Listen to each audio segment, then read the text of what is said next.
Welcome back, everyone. This week, top leadership from some major tech companies gathered at the White House, signing a pledge to protect Americans against trickle-down costs related to new data centers popping up across the country in communities. Under what's being called the Ratepayer Protection Pledge, these companies vowed to cover the costs of their energy and water usage and invest in the surrounding communities. This comes amid rising concerns about the impacts of these types of facilities on people who live close to them. Joining us now to talk more about that is Diana Doukas, a spokesperson for Meta. Diana, welcome and thanks for being with us today. Thanks for having me. We would first like to hear how many data centers or other investments that Meta has currently in Texas and what plans there are to expand those here. So right now, we're very proud to call ourselves a Texas company, and we have 3 data centers located in Texas, El Paso, which broke ground last year, one in Fort Worth that was in 2015, and then one in Temple that was in 2022. So talk about what kind of work Meta does to ensure these facilities and other investments are benefiting local communities and not harming them, whether that's environmentally or financially. Sure. So we take our commitment to the state and across the country incredibly seriously. And whether that means through community engagement or that means through water stewardship or STEAM education grants or building and updating the grid and paying our own way. And we want to make sure exactly that we are we have a firm commitment to the community and to the state, to anywhere we operate data centers. So we take land use and water stewardship incredibly seriously, and we pay the full cost of what it means to have a Meta data center in your community to make sure that costs are not trickled down to everyday to people in the community.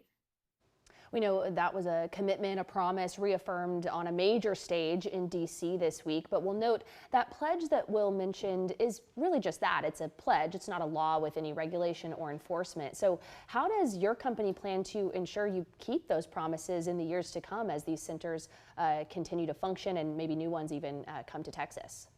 So we were very excited about the pledge because it's actually a reflection of our long-term commitment and actually how we've been operating since the beginning of installing data centers. So over the last 15 years, we've done this. We have made sure that our commitment to the community ensures that we are indeed a partner to the community and make sure that we are operating with the best interest of the community. So again, that water stewardship, we have a goal of being water positive by 2030. We want to make sure that that our energy costs and the infrastructure builds that we are in fact paying for. So again, the community doesn't feel that ripple effect. Diana, I know you laid out those goals for Meta specifically, but what do you say to someone who might be skeptical that you'll follow through with those? Well, the one thing I will say is look at our track record and our history, especially as it pertains to how we engage with the community. When we go into a community, we want to be partners with them. We want to engage in local operations and making sure that we are doing our best to be a part of that community. So we actually have something called community action grants, which we've had for quite some time, and every year, and this year in particular, we announced 328 of them, and 15 of them are in Texas. And that will really help fund local projects and empower people to put this type of technology to use for community benefit, build sustainable communities, and help kind of local science, technology, engineering, et cetera. So an example is Healthier Texas, which is a company that is revolutionizing local healthcare, and it's based in Bell County.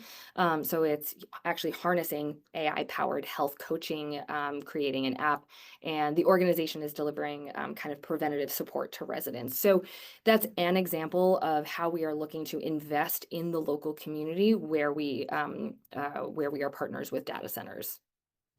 Really cool to hear about that. Something we would definitely like to watch, especially with those 15 new grants you just mentioned rolling out this week. Diana, thank you so much. I know this is going to be a continued conversation as Meta continues to invest in Texas and America. We appreciate some of the insight of the conversations that your company is having as you try to navigate this space as it expands. Thank you so much for having me.